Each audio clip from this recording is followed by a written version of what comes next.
Hello, my friends. Just listen, very interesting. When you control your thoughts, that means your mind is mature up to a point where you can create a thoughtless space in your mind. Thoughtless space means not even a single thought in your mind for 5 to 20 minutes every day.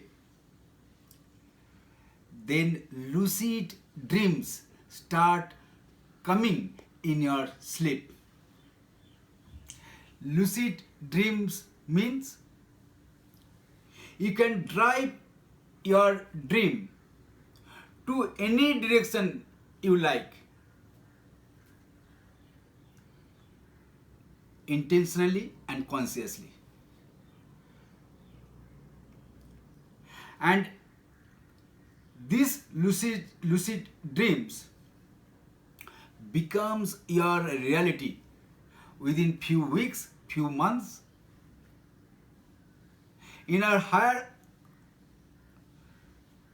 consciousness workshop, we just teach you to create a thoughtless space in your mind and help you to generate lucid dreams in your sleep.